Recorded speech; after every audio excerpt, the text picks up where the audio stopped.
నమస్కారం. ఐటీవీ వార్తలకు స్వాగతం. ముందుగా వార్తల్లోని ముఖ్యాంశాలు. ఫోన్ ట్యాపింగ్ ఆరోపణలపై బీఆర్ఎస్ ఘాటు విమర్శలు. అధికారుల వినియోగంపై కాంగ్రెస్ పై తీవ్ర ఆరోపణలు. ఎన్నికల కమిషన్ వెంటనే స్పందించాలని డిమాండ్. ప్రజల విశ్వాసం దెబ్బతినకుండా చర్యలు అవసరమని పిలుపు.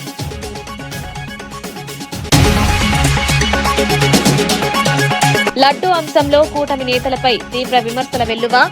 సిట్ నివేదిక తర్వాత కూడా దైవ రాజకీయాలు, భక్తుల విశ్వాసాలతో రాజకీయాలు చేయడం తగదని హెచ్చరిక. తప్పు ఒప్పుకోకుండా కొత్త ఆరోపణలు చేస్తున్న కూటమి. గ్రేటర్ విభజనతో పరిపాలనా వికేంద్రీకరణకు ఊతం. 3 కార్పొరేషన్లతో వేగవంతమైన స్థానిక పాలన సాధ్యమని వ్యాఖ్య.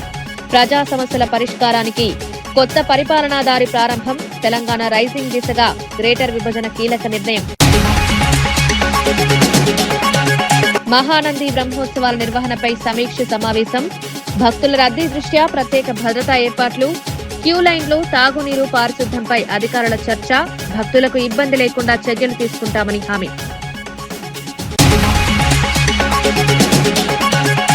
అంబటి రాంబాబుకు బెయిల్ మంజూరు చేసిన న్యాయస్థానం. దేవుడికి మించిన వారు లేరన్న అంబటి మౌనిక వ్యాఖ్య. దాడులపై చర్యలు తీసుకోవాలని కుటుంబం డిమాండ్. చివరకు న్యాయం గెలిచిందని కుటుంబ సభ్యుల ఆనందం.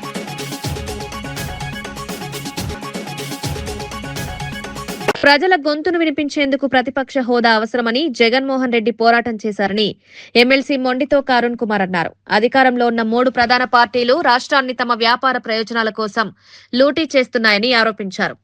దేశమంతా అంబేద్కర్ రాజ్యాంగం ప్రకారం పరిపాలన సాగుతుంటే ఏపీలో మాత్రం నారా లోకేష్ రెడ్ బుక్ పాలన నడుస్తోందని విమర్శించారు. ప్రజాస్వామ్యంలో బలమైన ప్రతిపక్షం ఉంటేనే ప్రభుత్వాన్ని ప్రశ్నించగలమని, లేకపోతే ప్రజల హక్కులు దెబ్బతింటాయని తెలిపారు.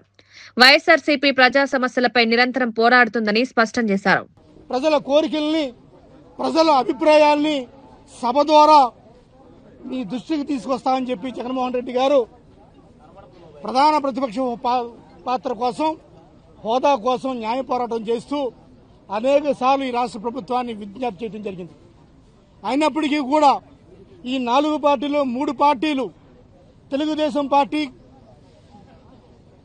బీజేపీ, జనసేన, ఈ 3 పార్టీలు ప్రజల గొంతుకు కానీ, ప్రజల ఆకాంక్షను కానీ ఏనాడు కూడా మాట్లాడకుండా తన సొంత రాజకీయాల కోసం, తన సొంత వ్యాపారాల కోసం ఈ రాష్ట్రాన్ని లూటీ చేసే సంస్థగా ఈ 3 పార్టీలు తయారైనవి. ఈరోజు దేశంలో ఎక్కడ చూసినా సరే అంబేద్కర్ రాజ్యాంగం అమలవుతుంటే ఈ రాష్ట్రంలో మాత్రం లోకేష్ గారి రాజ్యాంగం మాత్రం అమలవుతుంది. ఈ భారత రాజ్యాంగం మీద ఎటువంటి గౌరవం లేని ప్రభుత్వం ఏదైనా ఉందంటే ఈ తెలుగుదేశం కూటమి ప్రభుత్వం. అటువంటి తెలుగుదేశం ప్రభుత్వం అమలుపరుస్తున్న రాజ్యాంగం ఏదైనా ఉందంటే ఒక లోకేష్ గారి రాజ్యాంగం. లోకేష్ గారి రాజ్యాంగంలో శాంతి భద్రతలు ఏ విధంగా క్షీణించే మనంతా చూసాం. సాక్షాత్తు మాజీ మంత్రుల మీద ఇళ్ల దాడి దగ్గర నుంచి వైఎస్ఆర్ కాంగ్రెస్ పార్టీ కార్యకర్తల మీద, నాయకుల మీద అక్రమ కేసులు పెట్టి జైల్లో పెట్టించే ప్రభుత్వం ఈ ఒక్క ప్రభుత్వమే చూసాం. అదేవిధంగా మెడికల్ కళాశాలల్ని ప్రైవేటీకరణ చేసి పీపీపీ విధానం ద్వారా ప్రైవేటు వ్యక్తులకి అప్పజెప్పించే ప్రభుత్వం ఏదైనా చూస్తుందంటే ఈ ఒక్క తెలుగుదేశం ప్రభుత్వమే. నిరుద్యోగ భృతి, అదేవిధంగా అనేక అంశాలు, ఆడబిడ్డ నిధి, అనేక అంశాలు ఏదైతే పార్టీ మేనిఫెస్టో, మీ కూటమి మేనిఫెస్టో ఏదైతే పొందుపరుచుకుందో, మేము అధికారంలోకి వస్తే ఈ మేనిఫెస్టోని తూచా తప్పకుండా అమలు చేస్తానని చెప్పి ఏం వాగ్దానం చేశారో ఆ వాగ్దానాలు ఏమయ్యాయని చెప్పి నెరవేర్చవలసిన అవసరం కూటమి ప్రభుత్వం ఉందని చెప్పి గుర్తు చేయడం కోసం ఈ రోజు అసెంబ్లీకి వస్తే, ఈ రోజు అసెంబ్లీలో గవర్నర్ గారి ప్రసంగం ఎలా ఉందంటే, గవర్నర్ గారి ప్రసంగం అచ్చం కూడా ఎన్టీఆర్ భవన్ నుంచి వచ్చిన స్క్రిప్ట్ మాత్రమే. గవర్నర్ గారు కూడా ఎటువంటి విచక్షణ చూడకుండా వాళ్ళు ఏది ఇస్తే అది చదువుతున్నారు తప్ప నేను చదివేది కరెక్టా కాదా, నాకు విజ్ఞత ఉందా లేదా, నేను చదివేది కరెక్టా కాదనేది కూడా మర్చిపోయి టీడీపీ స్క్రిప్ట్ని మాత్రమే చదువుతున్నారు. వీళ్ళు చెబుతుంటారు గవర్నర్ ప్రసంగంలో, మేము 19 నెలల నుంచి 7 శ్వేతపత్రాలు రిలీజ్ చేశామని చెప్తున్నారు. 7 శ్వేతపత్రాలు కాదు, మీరు రిలీజ్ చేయాల్సింది 19 నెలల్లో మీరు ఏమి చేశారు ప్రజలకు అనేది శ్వేతపత్రం మీరు చెప్పండి. మీరు వైట్ పేపర్ మీరు రిలీజ్ చేయండి తప్ప, అంతే తప్ప మేము 7 శ్వేతపత్రాలు రిలీజ్ చేశామని చెప్పి మాయ మాటలు చెప్పకండి. ఇప్పుడు కూడా కూటమి ప్రభుత్వం ఎటువంటి అబద్దాలు ఆడుతున్నారంటే విచక్షణ లేకుండా, సిగ్గు లేకుండా అబద్దాలు. ఇది అబద్దం తెలిసిండు కూడా అబద్దం మీద అబద్దం, అబద్దం మీద అబద్దం చెప్తే గ్రేటర్ హైదరాబాద్ ను 3 కార్పొరేషన్లుగా విభజించడం పరిపాలనా వికేంద్రీకరణకు దోహదం చేస్తుందని ఎమ్మెల్సీ అద్దంకి దయాకర్ పేర్కొన్నారు. ప్రజా సమస్యలు త్వరగా పరిష్కారమవుతాయని, స్థానిక స్థాయిలో నిర్ణయాలు వేగంగా అమలవుతాయన్నారు. ముఖ్యమంత్రి ప్రజాభిప్రాయ సేకరణ అనంతరం తీసుకున్న ఈ నిర్ణయం మహానగర అభివృద్ధికి మేలు చేస్తుందని విశ్వాసం వ్యక్తం చేశారు. గతంలో విస్తారమైన పరిధి కారణంగా సేవల అందుబాటు మందగించిందని, ఇప్పుడు ప్రాంతాల వారీగా సమర్థవంతమైన పాలన సాధ్యమవుతుందని తెలిపారు. ఇది తెలంగాణ రైజింగ్ దిశగా కీలక అడుగు అని అభిప్రాయపడ్డారు. రావడానికి అవకాశం లేకుండేది. ఇప్పుడు ఈ 3 డివిజన్లు చేయడం వల్ల హైదరాబాద్ ను డీసెంట్రలైజేషన్ ఆఫ్ ది పవర్, అందరూ కూడా అన్ని సమస్యలు మనం తీర్చుకోవడానికి అవకాశం ఉంది. వేగవంతమైన అభివృద్ధికి మరో ఊతమిచ్చే విధంగా ముఖ్యమంత్రి గారి నిర్ణయం తీసుకోవడాన్ని మేమందరం కూడా స్వాగతిస్తున్నాం. బీఆర్ఎస్ పార్టీ ఏదో రాజకీయాల కొరకు మాట్లాడుతున్నది. ఎందుకంటే వాళ్ళు ఉన్నన్ని రోజులు ఈ ఇంత పెద్ద మహానగరాన్ని, దాదాపు 1,20,00,000 మంది పైచిలకు నివసించే ఈ ప్రాంతాన్ని సెంట్రిక్ గా ఉండేటట్టుగా చేసి, వాళ్ళ కంట్రోల్లోనే ఉండేటట్టుగా చేసి, ముఖ్యంగా అప్పుడు మనోడు మున్సిపల్ శాఖ మంత్రిగా కేటీఆర్ ఉండే, అప్పుడు అసలు తను కలవకుండా అధికారులకు సమస్యలు వచ్చి ఎన్నో సమస్యలు ఆ రోజు హైదరాబాద్. తిరుమల లడ్డు అంశంలో కూటమి నేతలు తప్పుడు ప్రచారం చేశారని ఎమ్మెల్సీ బొమ్మి ఇజ్రాయెల్ ఆరోపించారు. సిట్ నివేదికలో ఎలాంటి జంతు కొవ్వు కలవలేదని తేలిన తర్వాత కూడా డైవర్షన్ రాజకీయాలు చేస్తున్నారని విమర్శించారు. ఈ విషయాన్ని మళ్లించేందుకు తమ పార్టీ నేతల ఇళ్లపై దాడులు జరిపించారని చంద్రబాబుపై ఆరోపణలు గుప్పించారు. కోట్లాది భక్తుల విశ్వాసానికి సంబంధించిన అంశాన్ని రాజకీయ ప్రయోజనాల కోసం వాడుకోవడం దుర్మార్గమన్నారు. నిజాలు బయటపడిన తర్వాత కూడా కూటమి నేతలు తప్పును ఒప్పుకోకుండా మరిన్ని ఆరోపణలు చేస్తున్నారని మండిపడ్డారు.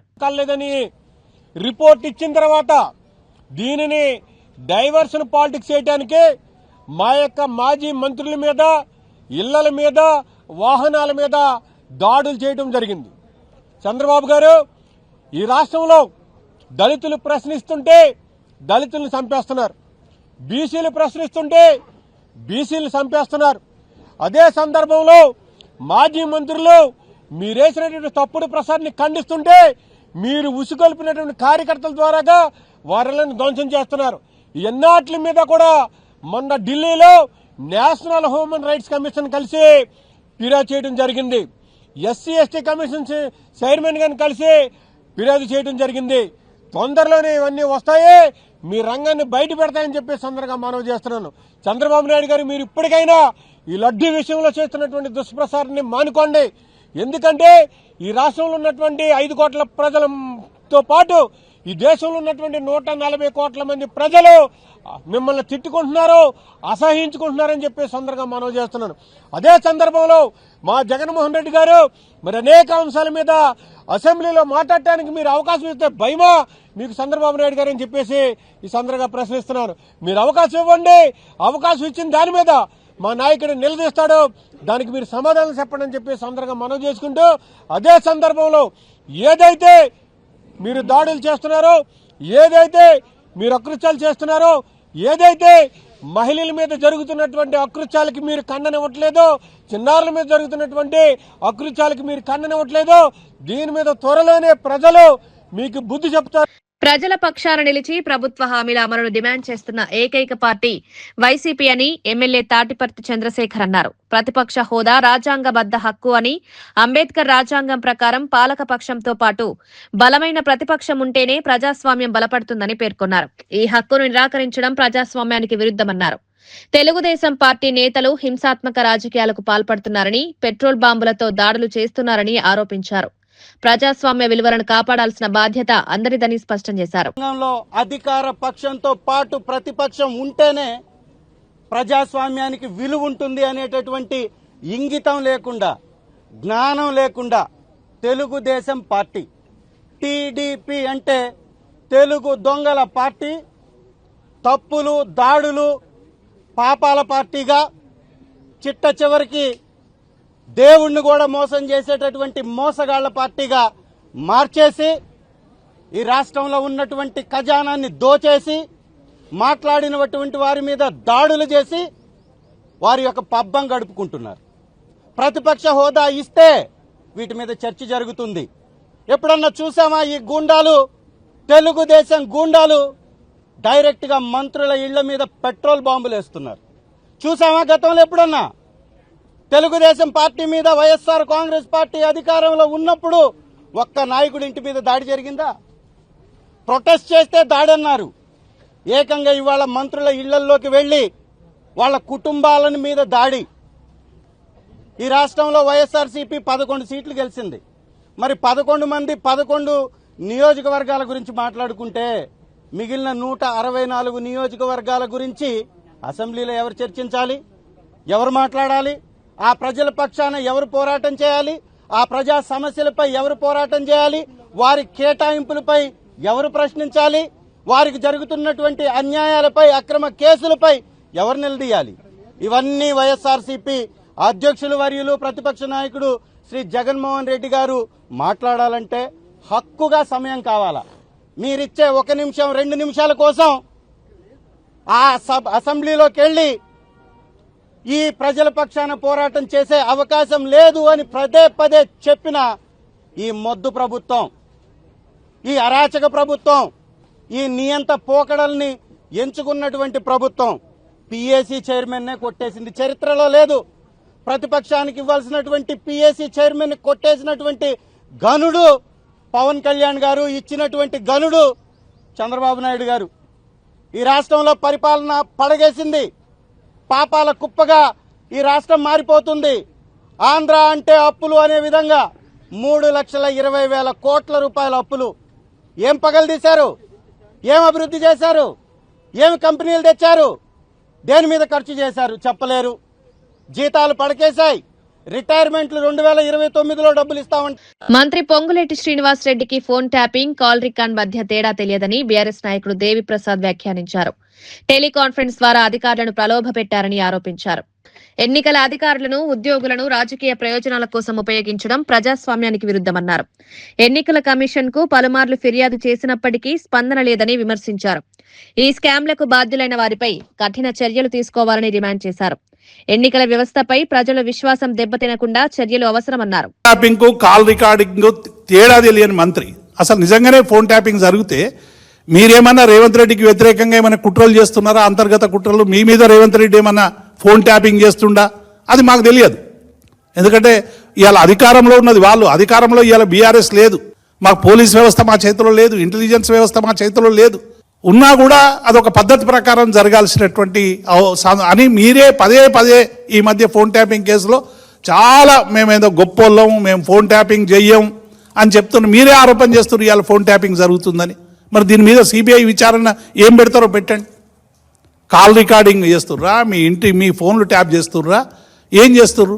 అంటే ఎన్నికల్లో ప్రభుత్వ ఉద్యోగులు ఎవరైనా నిష్పక్షపాతంగా ఉండాలి.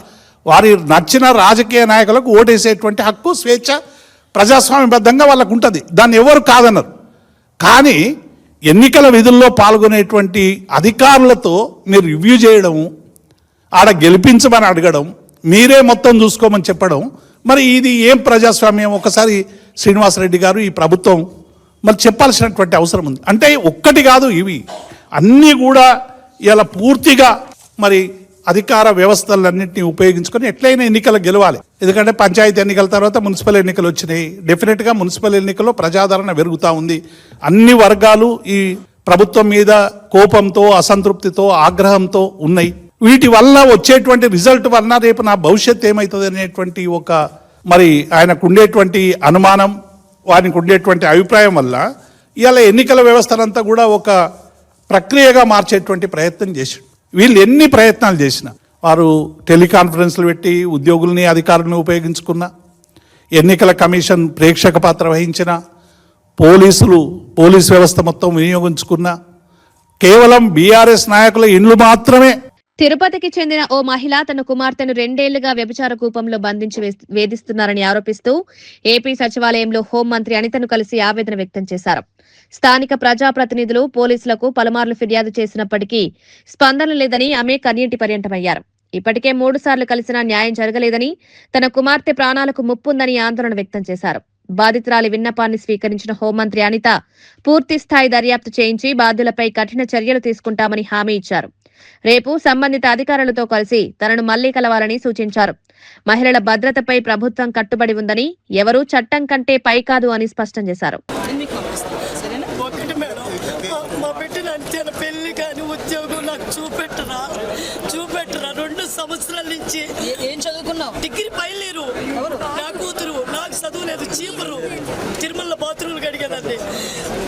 ఉద్యోగం తీస్తారంటావా? లేదు, నా కూతురు ఉద్యోగస్తురాలు చెయ్యాలని డిగ్రీ వరకు చదివించినానమ్మా. నా బిడ్డను ఎందుకు తీసుకెళ్లారు? నా బిడ్డను నాకెందుకు చూపెట్టలేదు? పెళ్లి చేస్తామని ఉద్యోగం ఇప్పిస్తానని తీసుకెళ్లారు. ఈ పొద్దు పెళ్లిలా ఉద్యోగంలా 2 సంవత్సరాల నుంచి రూములో బంధించి బెంగళూరు. ఒక్క నిమిషం ఆగమ్మా.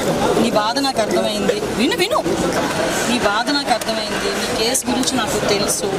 అర్థమైందా?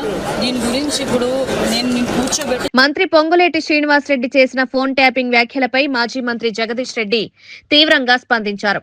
అధికారంలో కాంగ్రెస్ ఉండి కూడా బీఆర్ఎస్ ఫోన్లు ట్యాప్ చేస్తోందని చెప్పడం హాస్యాస్పదమన్నారు. ఇది కాంగ్రెస్ ప్రభుత్వ అసమర్థతకు నిదర్శనమని విమర్శించారు. పోలీసింగ్ సరిగా లేకపోవడంతోనే ఇలాంటి వ్యాఖ్యలు వస్తున్నాయన్నారు. తమ హయాంలోనూ ట్యాపింగ్ జరిగిందని చెప్పడం చేతగాని మాటలని ధ్వజమెత్తారు. కాంగ్రెస్ ప్రభుత్వంలో అధికారులకు స్వేచ్ఛ లేదని, పరిపాలన గందరగోళంగా మారిందని విమర్శించారు. ప్రజల దృష్టి మళ్లించేందుకు ఇలాంటి ఆరోపణలు చేస్తున్నారని పేర్కొన్నారు. ప్రభుత్వం అని ఒప్పుకుంటున్నారు మంత్రులే స్వయంగా. మీ హోంమంత్రి ఒక చేతగాని వాడని మీరు ఒప్పుకుంటున్నారు. వాస్తవం మేము అదే చెప్తా ఉన్నాం. ఈ రాష్ట్రంలో పోలీసులకు స్వేచ్ఛ లేదు, స్వేచ్ఛగా పనిచేసే అవకాశం లేదు. క్రిమినల్స్ పట్ల నేరాల్ని అదుపు చేయడంలో, నేరస్తుల విషయంలో కఠినంగా ఉన్న విషయంలో ఎక్కడ కూడా పోలీసులకు అదుపు లేదు. కేవలం కాంగ్రెస్ పార్టీ కార్యకర్తల్లాగా పనిచేయించుకుంటుంది పోలీసుల్ని. అందుకనే నేరాలు పెరిగిపోతున్నాయి. కాంగ్రెస్ పేరిట ఇవాళ రౌడీలందరూ కూడా అందులో చేరి ప్రతిపక్ష పార్టీ కార్యకర్తలపైన దాడులు చేయడం, ప్రత్యేకించి బీఆర్ఎస్ పైన దాడులు చేయడం చేస్తూ ఉన్నారు. విచ్చలవిడిగా కాంగ్రెస్ పార్టీ పని చేస్తున్నారు కాబట్టి ఇక మిగతా వాళ్ళ పని వాళ్ళు చేసుకోవచ్చు.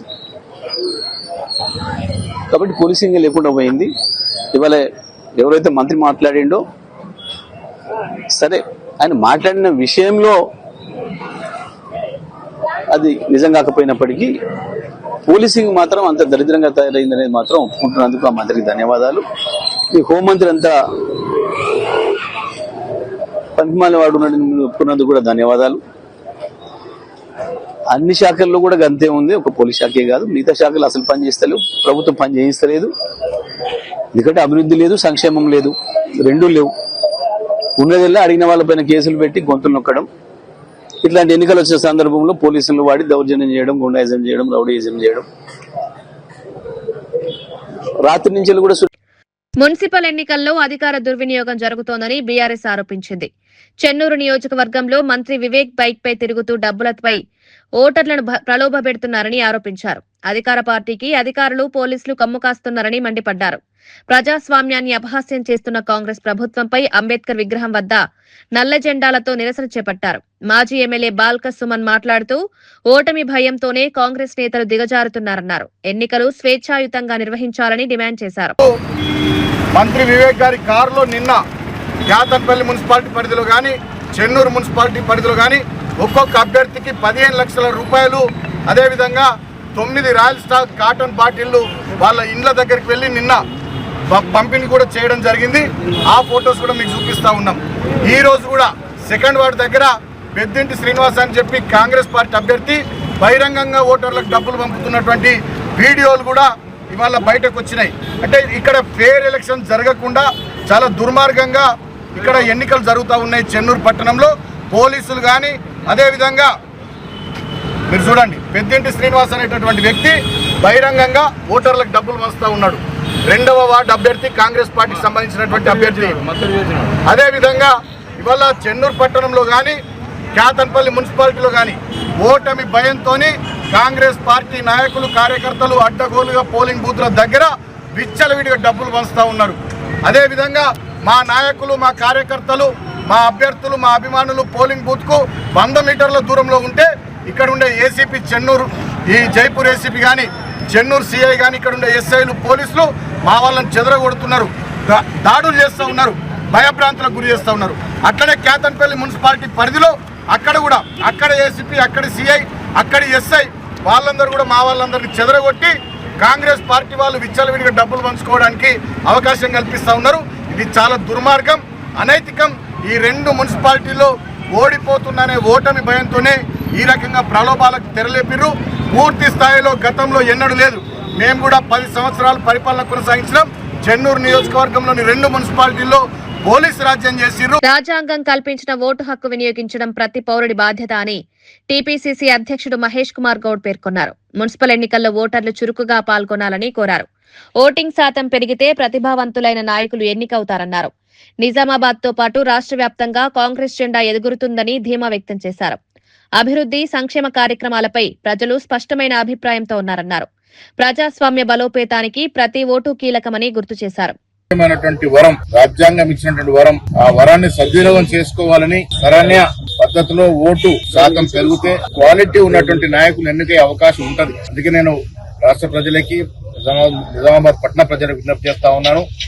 తక్షణమే వచ్చి మీ ఓటు హక్కును వినియోగించుకొని నాణ్యమైనటువంటి నాయకుల్ని ఎన్నుకునే విధంగా దోహదపడాల్సిందని కోరుతా ఉన్నాను. మున్సిపల్ ఎన్నికల్లో బీజేపీ వారు చాలా చోట్ల మొత్తం పేరిట ప్రజల్ని రెచ్చగొట్టే ప్రయత్నాలు చేశారు, ఇంకా చేస్తూనే ఉన్నారు. కానీ రాష్ట్ర ప్రజలు విఘ్నులు, ముఖ్యంగా నిజామాబాద్ ప్రజల విఘ్నులు, అభివృద్ధిని ఆకాంక్షిస్తున్నట్టుగా మనకున్న సమాచారం.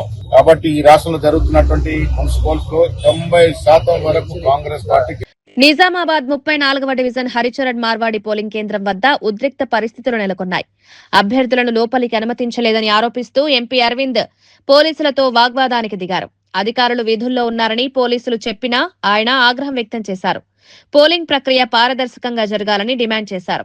ఈ ఘటనతో కొంతసేపు ఉద్రిక్తత నెలకొనగా అదనపు బలగాలు చేరుకుని పరిస్థితిని అదుపులోకి తెచ్చాయి. ఎన్నికలు ప్రశాంతంగా కొనసాగేందుకు చర్యలు తీసుకుంటామని అధికారులు తెలిపారు. 5 గంటల వరకు బయటికి రావద్దు, మళ్ళీ నాకు ఫోన్ రావద్దు.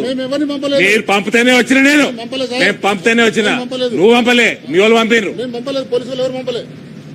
పోలీసు వాళ్ళు పంపలే. కంప్లైంట్ వేయండి, ఒకటి ఉద్యోగం పోతుంది ఇప్పుడు. మీ పోలీసు వాళ్ళే, అది అర్థమైందా? మీ పోలీసు వాళ్ళు చక్క ఉంటే దేశం ఇట్లా ఉండదు. తొర్రూరు మున్సిపాలిటీ 16వ వార్డులో ఎమ్మెల్యే యశస్విని రెడ్డి సామాన్య ఓటర్ల క్యూలైన్లో నిలబడి తన ఓటు హక్కును వినియోగించుకున్నారు. స్కూటీపై పోలింగ్ కేంద్రానికి చేరుకుని స్థానికులతో కలిసిమెలిసి మాట్లాడారు. ప్రజాస్వామ్యంలో ఓటు ఎంతో విలువైందని, ప్రతి ఒక్కరూ బాధ్యతగా ఓటు వేయాలని పిలుపునిచ్చారు. ఓటు వేసిన అనంతరం స్కూటీ నడుపుతూ 5 పోలింగ్ కేంద్రాలను సందర్శించి ఏర్పాట్లను పరిశీలించారు. ఎన్నికలు ప్రశాంతంగా సాగాలని ఆకాంక్షించారు.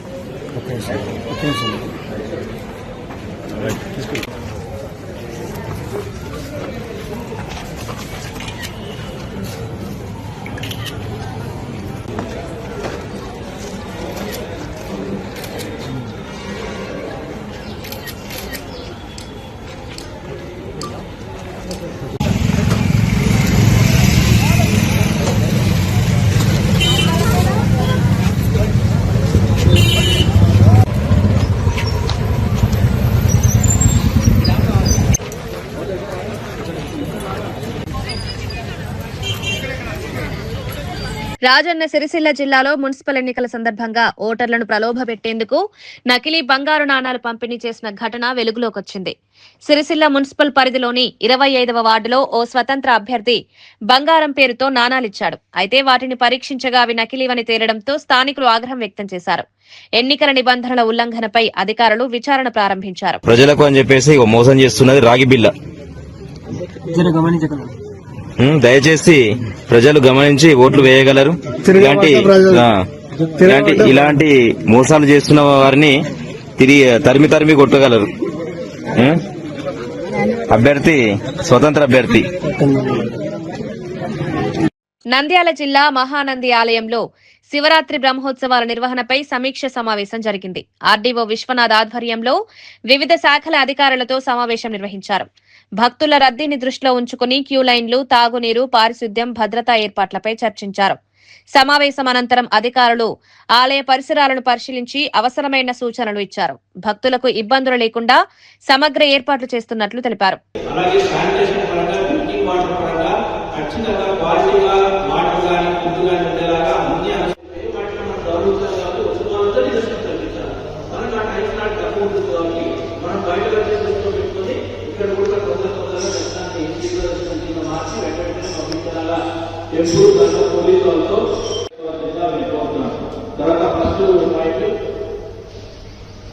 నెక్స్ట్ మేము అందరికీ చెప్పే వాళ్ళని ఈ గుర్రాలు అందరూ దానికి సంబంధించి మీకు టెంపుల్ నుంచి ఏం సపోర్ట్ కావాలి?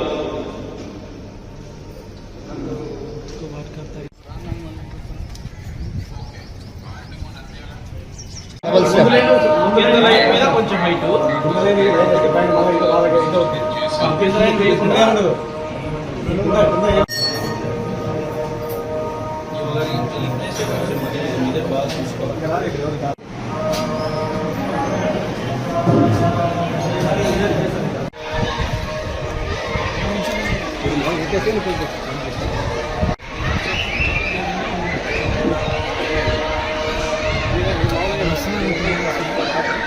మబ్బు ఉందా?